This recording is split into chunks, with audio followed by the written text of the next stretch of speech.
Alright, ladies and gentlemen, welcome to Nihilist Wrestling episode number 666. Just kidding, we're only at number 6. I would like to take this opportunity to dedicate this episode to my favorite wrestler of all time, Sean Six Waltman. Alright, we're done with the lame puns. We're coming at you a little bit earlier this week. Normally, I don't record this until after I had watched SmackDown. But hey, this is WrestleMania week. We got so much stuff going on that I'm recording this on Thursday. It's either going to be up later on Thursday or maybe on Friday. We'll see how long it takes me to edit everything. But yeah, the main theme of this episode is going to be WrestleMania 40 thoughts and predictions. You know, this video is almost obligatory in that sense. Got to get it on record before the show and all that. I'm going to be working this all out in real time. I have a match list sitting in front of me, but I didn't give too much thought. I just wanted to give my 100% organic thoughts on the match card, and we'll see. You know, SmackDown might change my perception a little bit, but I don't think it's very likely. We're going to be going over that. We're going to be talking about this week in wrestling, started from Collision last week, going through AEW Dynamite on Wednesday night. We're starting to cultivate a little bit of a community here on Nihilist Wrestling. Been getting some interaction on my Facebook page. I cannot thank you enough if you are along for this ride. I just want to talk briefly about why it is that I do this. For me personally, of course, my number one passion in my life is my beautiful wife Jolene and our 3 kitties, Zoe, Bellatrix, and Jasmine. But other than that, my main 2 hobbies or passions are gotta be music and pro wrestling. And I am the lead singer in the symphonic black metal band Forest of the Witch. The intro of this song is actually a short clip of my band. So I am I'm covered in that endeavor. But as far as wrestling goes, I've done wrestling punditry in the past. I used to make YouTube videos. If you search Ash Manson, you can probably find some old videos that were probably pretty cringe and all that. But I really wanted to start doing this again because one of the biggest inspirations that for me to do this again was the Busted Open radio show on SiriusXM. I watch every video that they put out on YouTube pretty much, and it's not just that, but it's just the way that those hosts speak with such reverence for pro wrestling. You'll notice that if you're a wrestling fan, you probably know that nobody hates pro wrestling more than some pro wrestling fans. Some wrestling communities or spheres on the internet can be so toxic, so nitpicky, but that particular show just oozed love and reverence for this sport, for this entertainment form that I love so much. And listening to that show almost felt like medicine for me. It just had a calming effect. I want to cultivate a community that has that love for pro wrestling, that reverence, that respect. I want wrestling fans to feel safe loving pro wrestling within the context of the Nihilist Wrestling community. So, if you are along for the ride with me, I appreciate you so much. I will never think I'm above you because I'm the one on camera or running the pages and all that. We are all just one big community. It doesn't matter. Right now I don't have, much of a reach at all. But if I ever get to the point where I do have a reach, I promise you it'll never go to my head. I am just some guy that loves pro wrestling and loves talking about pro wrestling. And, I'm giving my wife a little bit of a break by starting this podcast because I would just word vomit. I still do. I still word vomit at her all the time about, how much I love pro wrestling. So I'm giving her a little bit of break by talking to the camera. A Nihilist Wrestling, of course, my main thing is we're going to be talking about the way that pro wrestling intersects with culture, because wrestling is a part of culture and wrestling influences culture. And, I think that a lot of the implications of what we see on camera have a much bigger effect than just, a predetermined, choreographed combat sport / form of entertainment. I think there are bigger societal implications for a lot of the things that we see on pro wrestling today. So we're gonna talk about some of that later. But before I ramble too much more, let's just get into the week that was. So the Bray Wyatt documentary dropped on April 1st. I talked about it a little bit before it came out. I did a short write-up on Facebook about my reaction to the Bray Wyatt documentary. I flirted with the idea of doing a review on camera, but I just could not. I felt so emotionally drained having watched Becoming Immortal, the Bray Wyatt documentary. I talk about how wrestling influences culture, because wrestling influences me, and wrestling helps me cope with reality. Reality is shit, but pro wrestling is amazing. Bray Wyatt was a man that really spoke to me and made me feel seen and helps me cope with reality in a way that I had this parasocial connection to the character of Bray Wyatt. And I mentioned this on my Facebook post, but I was actually one time on a plane with Bray Wyatt. I saw him in the Los Angeles airport. I just saw him standing alone. Nobody was bothering him. I could have easily came up to him, shook his hand, and told him all the things that I'm telling you all right now. And I deeply regret that I did not, because I see wrestlers in the wild all the time. I know it's difficult to be a public figure, and I don't like to be part of the tedium that comes with it. But at the same time, especially now that Wyndham is gone, I really wish I had the opportunity to express to him how much his work meant to me. The documentary was beautiful. It was so well done, and a lot of the WWE documentaries are very well done, but this one just, I had to, it took all of my energy to, refrain from ugly crying while watching that thing. It's just, you have some of the greatest legends to ever do it. We're talking about Hulk Hogan and The Undertaker and John Cena, and all of them just talking about how amazing this man was, who his main roster run wasn't even 10 years long, and there was a gap in between, when he was released and when he came back and all that. And still, in that relatively short amount of time, the impact that he was able to have, the legend that he was able to cultivate, it was amazing. I could literally go on all day about the greatness that was Bray Wyatt.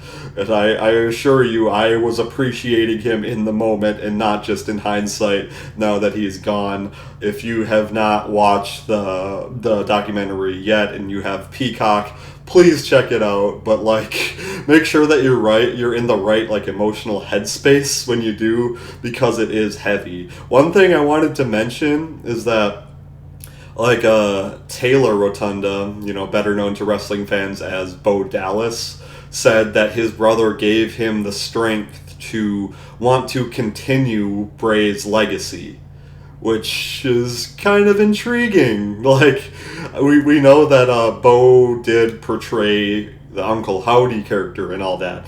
And at the very end of the documentary, they show a Wyatt family looking vignette where they show the lantern extinguishing, and that's part of Bray's, shtick and all that. He'd always blow out the lantern, but at the end of the Bray Wyatt documentary, seeing the lantern go out just felt really sad. But they zoom in on it, and then like not the fire, but the light rekindles. It starts shining again, and then they zoom out, and you see the silhouette of what looks like Uncle Howdy.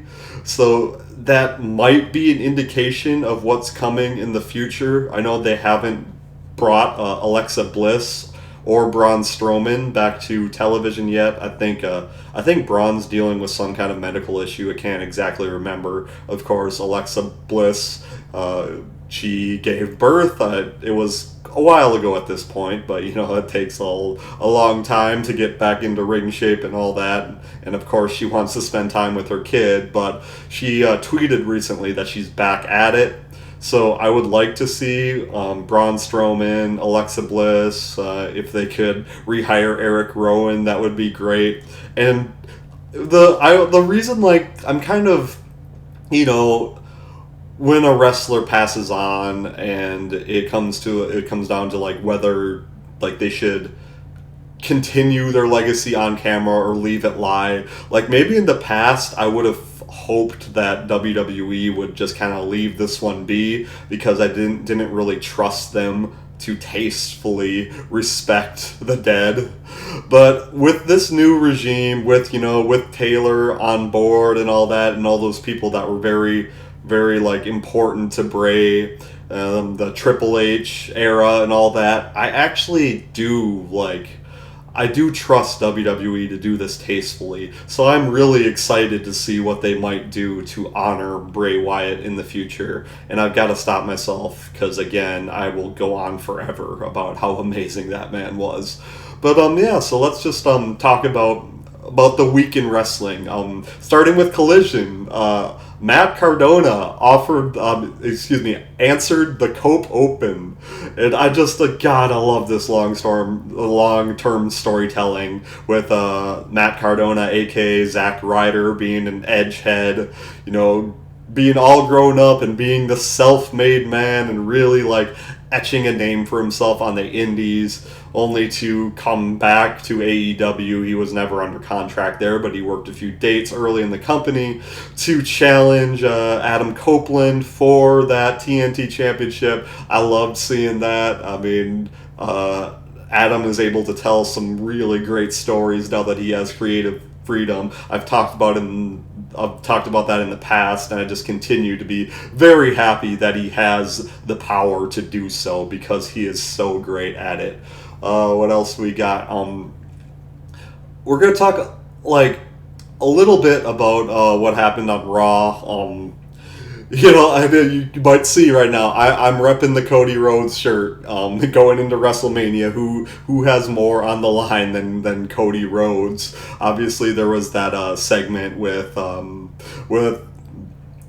Cody and all that, and I'm kind of blurring in my head what exactly happened this week and last week. I think it was last week he The Rock made Cody bleed and made a big production of having that belt that said Mama Rhodes and getting blood all over it and all that fun stuff, and we just saw more of a continuation of that story. There wasn't Raw was a very good show again, because of course you had The Rock and Roman Reigns, the entire bloodline there and all that, and they didn't have Seth Rollins roll through Solo Sikoa, which I think has just been a massive L on WWE's part, just making Solo eat loss after loss when it comes to people feuding with the bloodline and all that. So I thought the ending of Raw was done pretty tastefully. One thing that kind of bothers me a little bit is what they're doing with Dominic Mysterio, because one of my videos was titled Rey Mysterio versus Dominic 2. I was hoping that's the direction they were going, but they kind of, I don't know, they kind of jumbled the storyline a little bit. I thought it would have made the most sense to have Rey versus Dom one-on-one, to give Dom that redemption arc, because he deserves it and he's going to be the future. And then they could have a big grudge match between Carlito and Santos Escobar, because that's where that was Santos's main thing, is that Ray trusted Carlito over him, and I thought that would have made a little bit more sense. Instead, they inserted Dragon Lee in there, and they have that really random ass team of Dominic and Santos Escobar against Ray and Dragon Lee. They also have been teasing tension between Dominic and Rhea Ripley, which I fucking hate. I don't like. I'm such a massive fan of the Judgment Day. I don't want to see Dominic leave the Judgment Day. I don't want to see any tension in the Judgment Day. I just want to see the Judgment Day continue to dominate. So, this is just my opinion. I still look forward to this match, but I don't seem to like the direction it's going, because it seems like they're teasing tension between Dom and Rhea as a way to kind of crack the door open for Dom to leave Judgment Day and possibly reconcile with his dad. And I think that's a good idea long term, but I just don't think it's time yet. I don't think Dom has had a proper run as a top heel. They have made him look like a non-threat in the ring most of the time. I talked about this in that video I referenced earlier.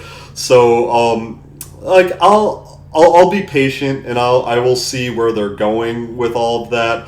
But all in all, I'm not a huge fan of the setup. Maybe they'll change my mind at WrestleMania. Talking about NXT a little bit. I'm a huge fan of Lyra Valkyria. I'm glad that she is getting she's still the champion heading into Stand and Deliver, their biggest pay-per-view of the year. I'm having a really hard time buying Roxanne Perez as a heel, though. She's just, I want to find a more appropriate way of saying tiny and adorable, but that's just what she is. When she tries to be mad, it's just oh, Roxy's mad. I know that sounds condescending, but I just can't help it with, it's just her and her appearance to that point has been, not her appearance, but her presentation to that point has just been so wholesome. But I do like the fact that the two of them, Roxanne Perez and Lyra Valkyria, have that program, and I look forward to seeing what's happening with that. We do have the NXT title match between Ilya Dragunov and Trick Williams, and I don't think I'll be doing a straight a video on Stand and Deliver predictions and all that, so I'll just kind of cover it briefly here. I would like to see Tony D'Angelo beat Ilya Dragunov, because the Don kind of seems like he's coming out of left field right now, because he has never really been presented as a top star, but his character work is top notch. He really seems like that mob boss, and now that the D'Angelo family has expanded, then they have Luca Crucifino, I might have butchered his last name, and they have Adriana Rizzo to join Stax and Tony D and all that. I'm really digging what he's doing, and I think they could take a chance on him. And also just because I don't think that Ilya Dragunov has any more to gain by continuing his NXT title run.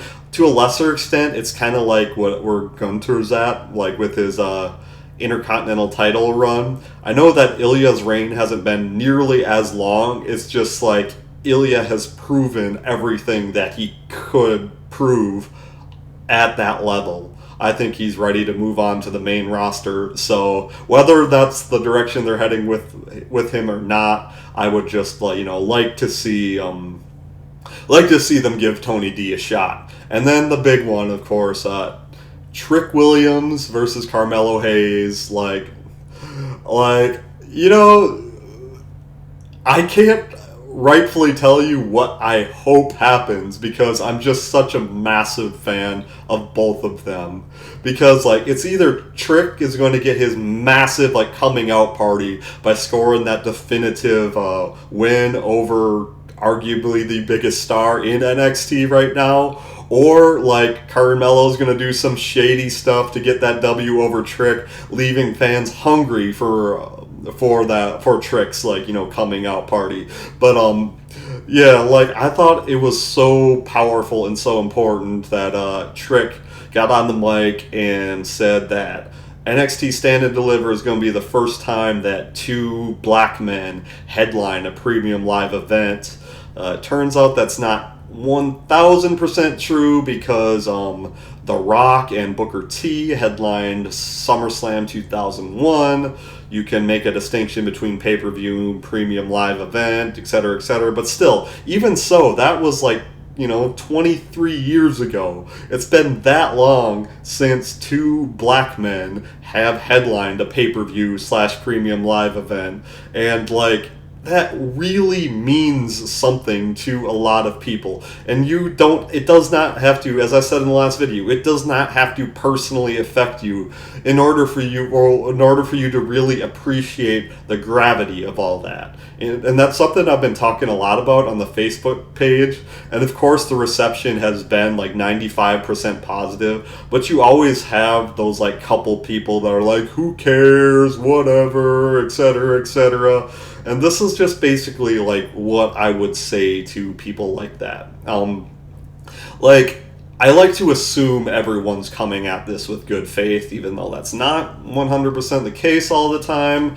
But we had like the women's evolution, and the vast majority of the wrestling fans are men. It's us, you know, us wrestling fans. It's a big sausage fest. We know there's, you know, tons of women fans, but it's a male dominated, you know, form of entertainment, both as far as the, you know, the performers and the fans go.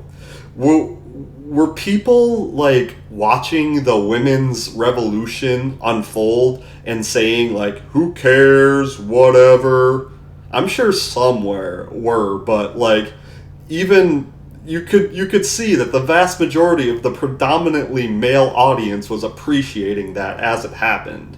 So, assuming that that's how we feel about the women's evolution, why would we, like, see two incredibly popular black men headlining a pay-per-view and say, who cares, whatever, why do you have to make it about race, all the stupid shit that people like that say? Like, that is black excellence on display, and I am here for it. Like, you would be every bit as ridiculous as the few people that were poo-pooing the women's revolution if you try to, like, throw sand on this amazing accomplishment. Like, it is so awesome, because, as I said in the last video, it's not like black wrestlers are just now coming around to being great.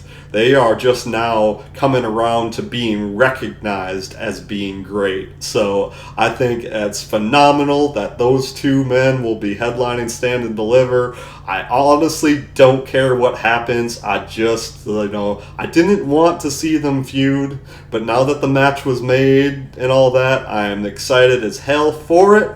And then, you know, I've gone on for a while, so we're going to get into these WrestleMania hopes and predictions. Alright, here we go. Starting with WrestleMania Night 1. I do have the full match card, I do believe, up in front of me right now.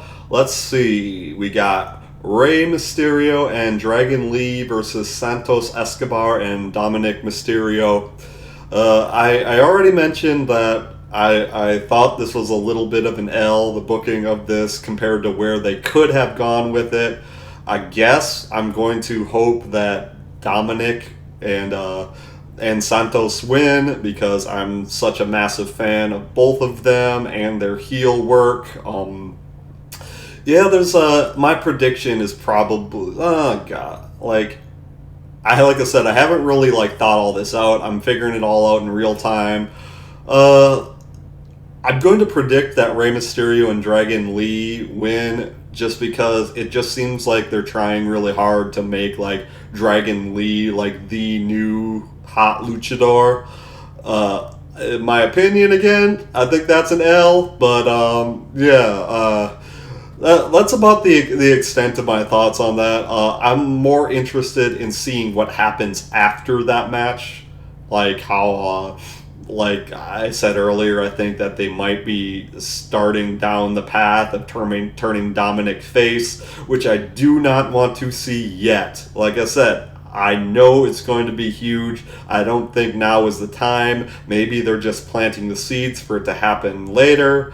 But yeah, I hope Santos and Dom win. I hope they do some shady heel shit to keep their heat and all that. And that's about it for that one. Let's see. Bianca Belair, Naomi, and Jade Cargill versus the team of Dakota Kai, Asuka, and Kairi Sane. I'm going to go with I hope that Bianca, Naomi, and Jade win.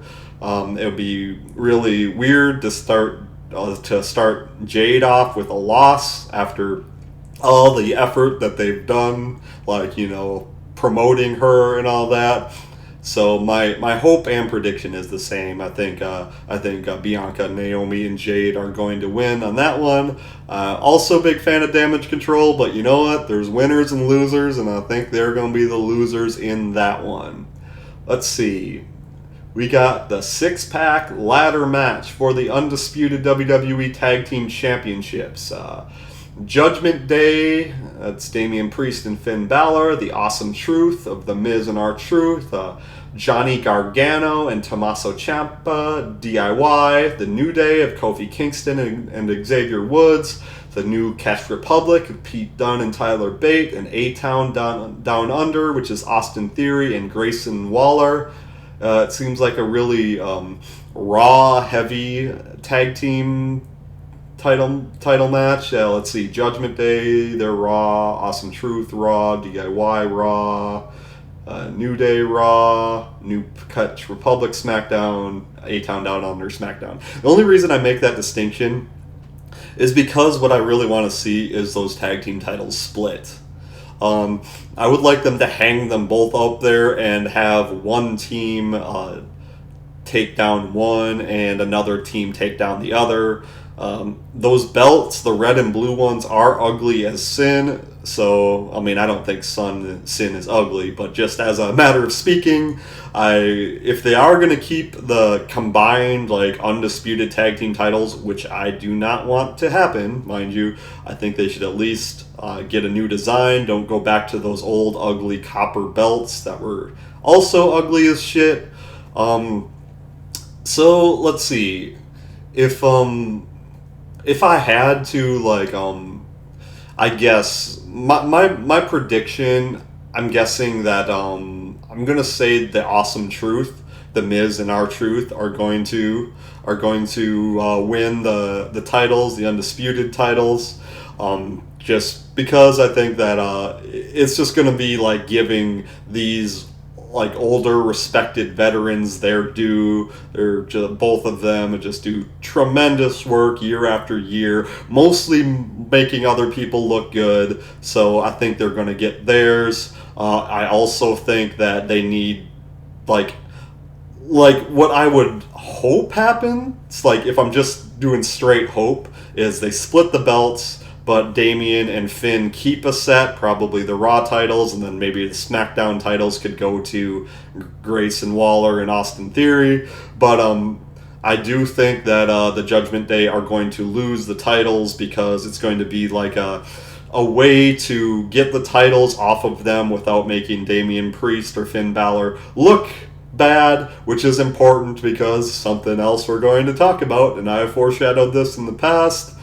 So yeah, I guess prediction, Awesome Truth wins it all. My hope is that regardless of who wins, that they use this as a mechanism to split the titles, especially if they're doing this thing where Adam Pearce and Nick Aldis are fighting for people to sign exclusive contracts.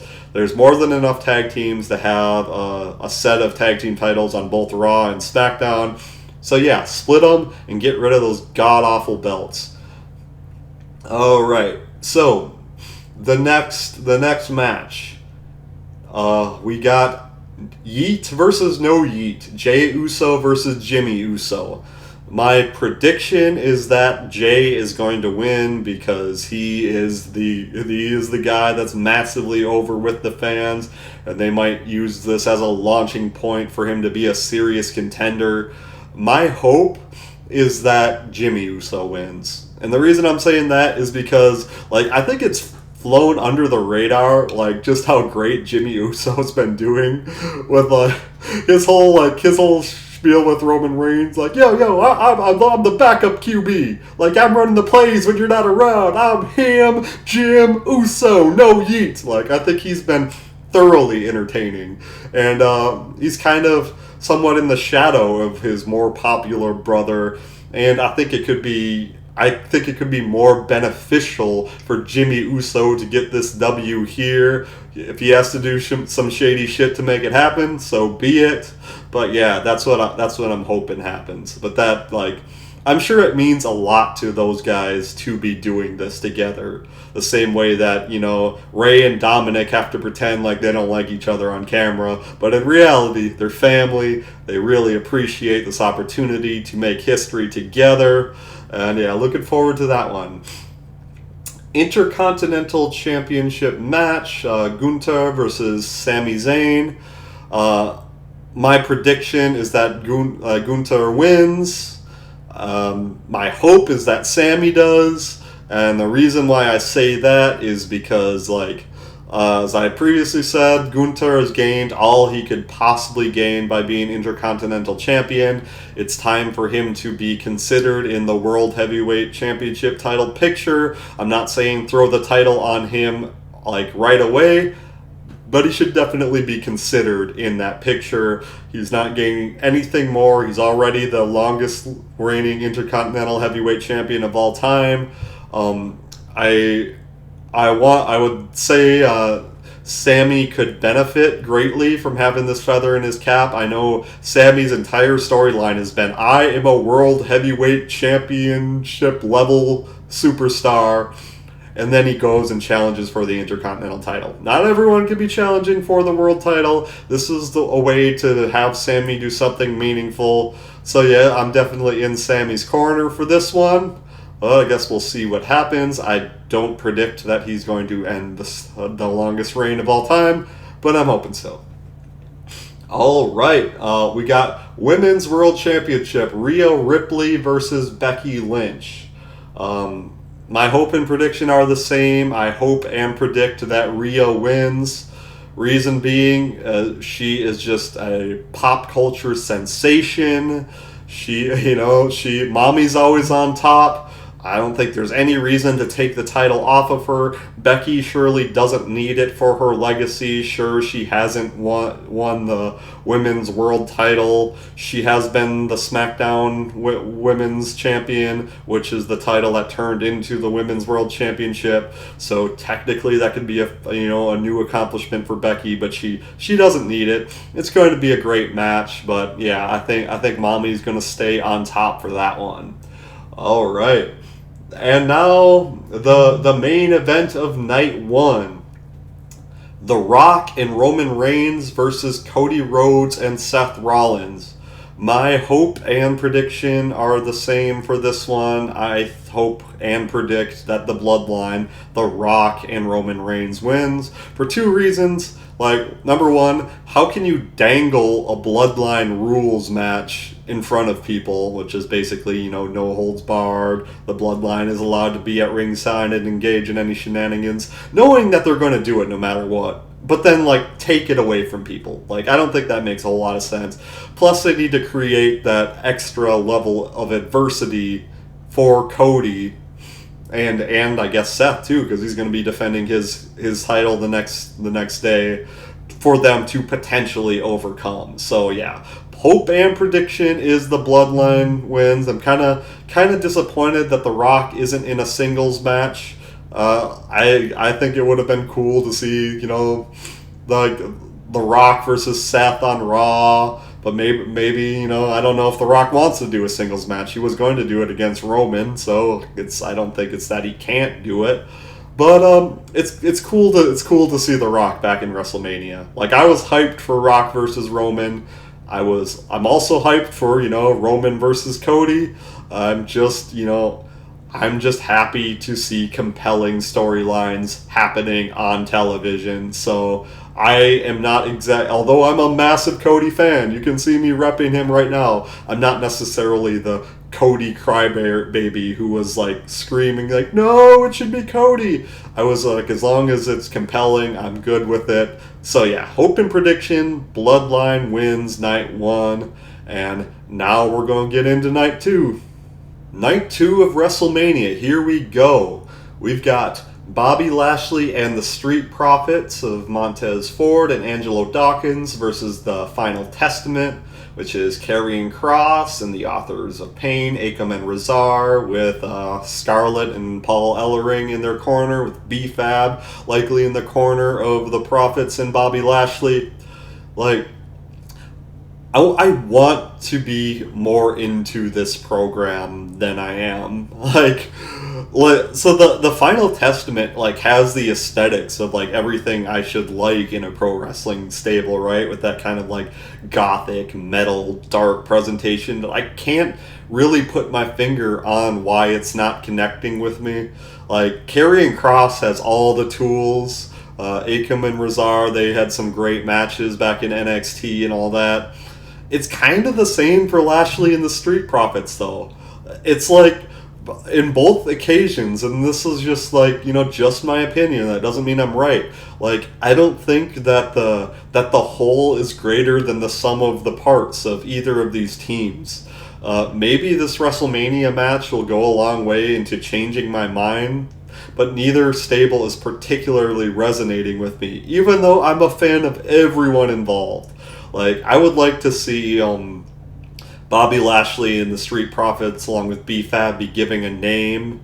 I would like to see at least one other person in the group to feel more like a proper stable rather than a singles guy, a tag team, and then some managers. That's the same composition as we got. There's one manager for Lashley and the Street Profits, and then there's two with the Final Testament. Maybe both of them need to do that to feel more like a proper stable. The Final Testament has a name and all that. Just give us a name and a purpose and something to latch on to. I think both stables are very much in progress doing that, but I can't say that I'm too invested in this match. Hope they change my mind. I guess my hope and prediction is that Lashley and the Street Profits win. I hope they go on to do great things after, and I hope they do something to make me feel a little bit more about this match than I have previously. So going down the list, LA Knight, versus AJ Styles. I like that this match was booked. They had to find a way to keep LA Knight hot because he was just having that groundswell of grassroots support. And he's not going to be in the world title picture going into WrestleMania, so what better way to keep him hot than putting him in there with one of the greatest of all time, AJ Styles. I think they've had a pretty good program and all that. My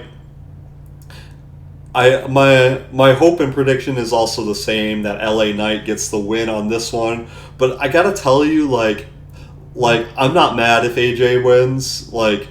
I would like to see AJ have a proper heel run. He said he's going to debut a new theme song at WrestleMania. I think that's appropriate. They don't want none sounds pretty babyface-ish. I would love if they could get the rights to that Evil Ways song that he had in TNA. I know that's probably not possible.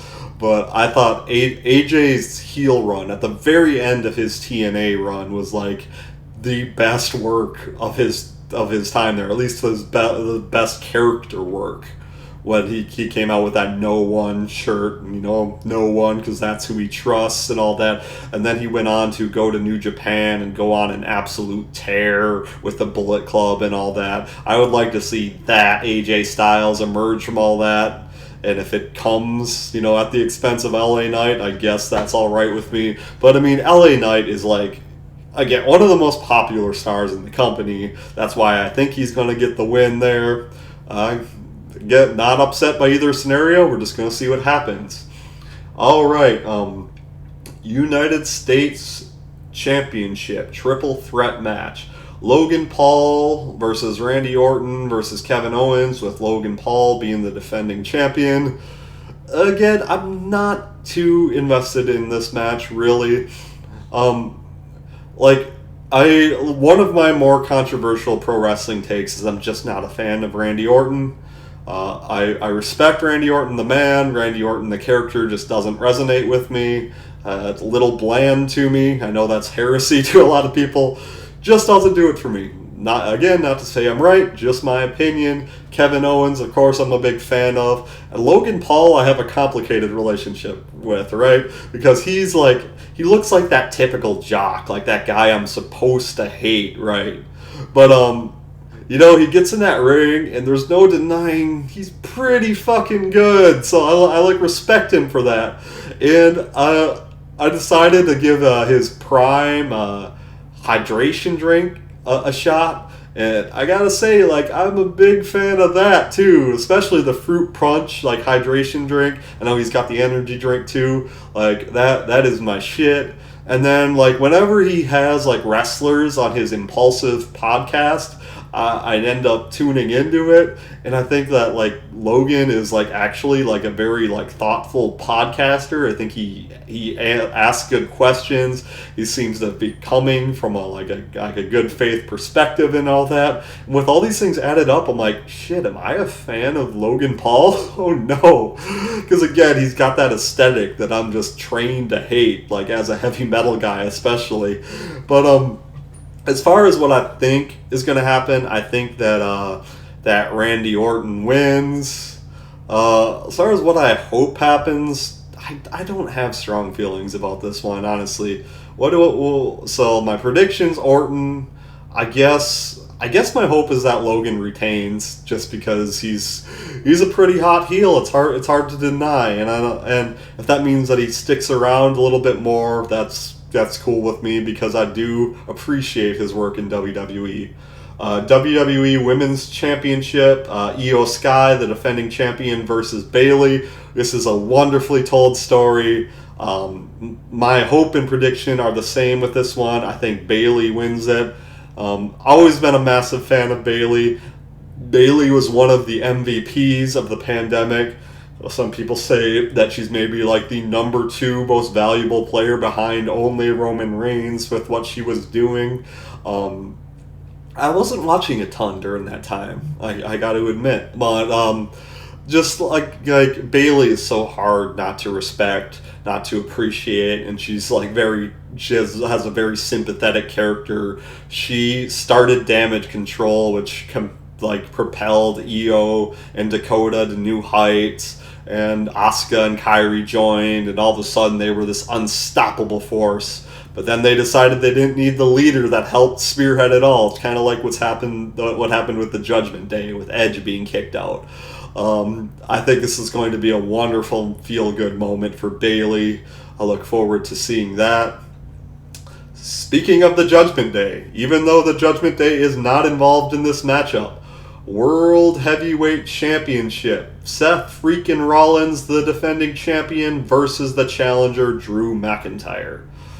My hope and prediction are the exact same for this match too, and I know I've come to find that this is not a controversial take, at least what I think is going to happen.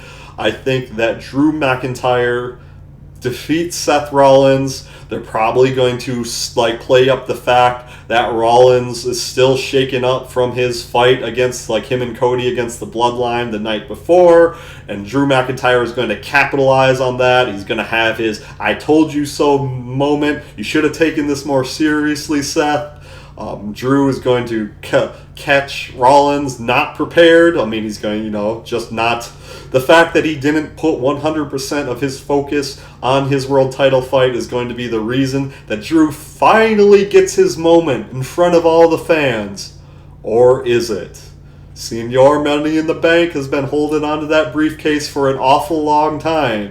And if you'll notice, like a lot of times in the past that Damian tried to cash in on Seth Rollins, it was Drew McIntyre who came for the save, stopping Damian Priest from becoming world champion when Seth was in some precarious situations. They haven't really been mentioning this on television, but I think it's like in hopes that they're going to surprise us with this cash in. But I absolutely think it's Damian's moment. Like, he's going to cash in and steal Drew's moment again. Like, Drew had his big WWE Championship match against Brock Lesnar in 2020 in an empty arena in front of the Performance Center, audience, which was an audience of 0. That really, put a damper on Drew's moment. They're going to do the same thing again. Well, it's going to be different, but it's going to be that same disappointment. Drew finally gets his moment, but no. First time is because of the lack of a crowd. The second time, it's because Damian Priest is going to cash in on him and become the new World Heavyweight Champion, which I am so excited for. I'm a massive fan of the Judgment Day. Like, I want them to rule WWE with an iron fist. I want them to have all the gold. Damian Priest has proven time and time again. WrestleMania, what was it, 37? I might be wrong. The one in Tampa where Damian was teaming with Bad Bunny, like, really showed that he could hang on that level. And that was against The Miz and Morrison. But his real coming out party was that Backlash in Puerto Rico, where, he's not, I don't think he's from Puerto Rico. I think he's from New York, but he's ethnically Puerto Rican. So in a way, it was like a home country match for him. And him and Bad Bunny absolutely knocked it out of the park. And that's when reportedly WWE officials started to take note, like, hey, this guy is for real. He's I think he's the same age as LA Knight. I think they're both 41, which, in some ways it's like, at that age, how can you be the future? Well, I think, like, some guys are showing that you can wrestle and, have a productive career well into your 40s. I hope Damian is, I hope he's the guy on Raw. I think he is a star hiding in plain sight. He's just been waiting for his number to be called. I can't wait to see it. I'm going to be marking out. Even though I think I know what's going to happen, if what I expect actually happens, I'm going to be really, really happy. I'm happy that it happened. So, let's see. That just leaves us with one match. It's listed as the undisputed WWE Universal Championship. I hate that fucking term. It's the WWE Championship. Let's just say that. The WWE Championship match. Roman Reigns, the defending champion, against the challenger, the American Nightmare, Cody Rhodes. I got my Cody shirt on. We established I'm not exactly a Cody crybaby, but I'm a huge Cody fan. And I think, one of the main reasons that Cody has so much equity with fans like me, fans that, maybe a more milquetoast baby face, let's say like John Cena, for example, can't appeal to. Because it's like Cody and Cena are both do-gooders and all that. And it worked back in the Hulk Hogan era. And of course, Cena, you can't say that it didn't work. But what you can say is during Cena's prime, he wasn't able to connect with a portion of the audience because he was so much of a white meat babyface. And I was among that portion of the audience that Cena couldn't connect with. I'm older, I'm male, I'm jaded, I'm cynical. The never give up, never quit, hustle, loyalty, respect. That is not a message that resonates with me. So why does Cody Rhodes, resonate with me? I think a lot of it had to do with, for one, just the man is clearly, so intelligent and so much goes into his presentation. I was such a massive fan of undashing Cody Rhodes. This might be a controversial take at this point, but I loved Stardust. I thought Stardust was such an interesting character, it just dragged out way too long. And then when you think about what he did on the indies, he went to New Japan, he went to Ring of Honor, he went to Impact, he went to all kinds of gymnasiums all over the world, wrestling the greatest wrestlers in the world. He joined the Bullet Club. He had a massive run over there in Japan and Ring of Honor with the Bullet Club. And then he started AEW, and this is so important. Whenever he refers to AEW, and I'm a massive AEW fan, it is with such reverence and so much respect, and like he's just nothing but love and appreciation for the fact that he created job opportunities, a way for so many of our favorite wrestlers to continue, well, to make a living, like engaging in the business that they love in pro wrestling. The fact that Cody only speaks of like AEW in a positive light, like really, really helps him in the eyes of like the hardcore pro wrestling non-sports entertainment fan like me. The fact that he's been so kind, like there's like little stories about Cody Rhodes, like Amanda Huber, that's the late Brody Lee's widow, said that she asked Cody to be there with her, Cody and Big E, to be there with them when they told Brody Lee Jr. that his father had passed away. And the fact that he agreed to do that is just a testament to the human being that Cody Rhodes is. In a recent interview with Chris Van Vliet, Mike Santana, formerly of like LAX, Santana and Ortiz and all that, he said that he learned that his father passed away while he was at AEW television taping, and he was just in the back, like having an emotional breakdown, throwing a fit, flipping guardrails, and Brandy Rhodes found him and like put him in a room and said, "Don't go anywhere." And she went and got Cody, and Mike Santana said Cody like sat in the room with him and listened to him vent and cried with him. It's just like Cody Rhodes, Cody Runnels Rhodes is, by all accounts, a phenomenal human being, and he absolutely loves pro wrestling the same way that all us fans do. And like that's just because of how authentic he is, and because you can just tell that he's being so sincere. Like that's part of the reason why Cody is always going to have people like me, again, the older, the jaded fans, along for the ride in a way that a typical babyface can't. Like, I want Cody Rhodes to finish his story. So, with that being said, my hope and my prediction are the same. Cody Rhodes wins the WWE Championship. He finishes his story. A lot of us might be getting a little something in our eyes watching that. I think it's going to be a beautiful moment. But, let me caveat that a little bit. I am not angry if Roman Reigns wins. I'm going to be a little bit upset. The fan in me really wants Cody to finish his story. But I think that the story does not have to end at WrestleMania. Because you got to think about it. If Cody wins, then what? In my scenario, Damian Priest is the champion on Raw. Does Cody have to go to SmackDown and bring the WWE Championship there? Who does he face for the WWE Championship? Is it just going down the SmackDown roster? Who is a hot heel that they can put Cody Rhodes up against? Is it AJ Styles?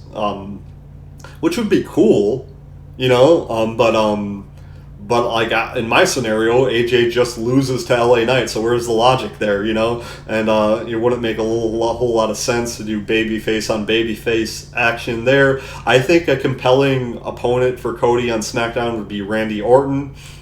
Orton would have to turn heel, but I think that as much as people generally like Randy Orton, I've said that I'm not a huge fan myself, but I think it would be worth it to turn Orton heel for that program, just because I don't even got to tell you how that story kind of writes itself. You think back to Evolution, Randy Orton Randy Orton was there with Batista and Triple H and all that, and but when Batista and Orton got theirs, then all of a sudden the mentors don't like them anymore. I think that's I thought it's just clearly a story that writes itself. The legacy, all that, Orton, Rhodes, and DiBiase. How Orton in that story is the mentor. That all of a sudden, when the mentee surpasses him,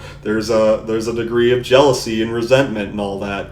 But really, Cody's story is the chase. And I know after the story finishes, they can write a new story, but I keep thinking of something that Bully Ray or Bubba Ray Dudley said on Busted Open, when he's saying that Dusty Rhodes, the moment that they're talking about, where the story originates, where he had a match against superstar Billy Graham at Madison Square Garden, and Dusty wins by countout, and he gets the I think it was the WWF championship at the time, and he's holding it up, but then they take it away from him and say, no, you can't win by countout, and that's the way it works.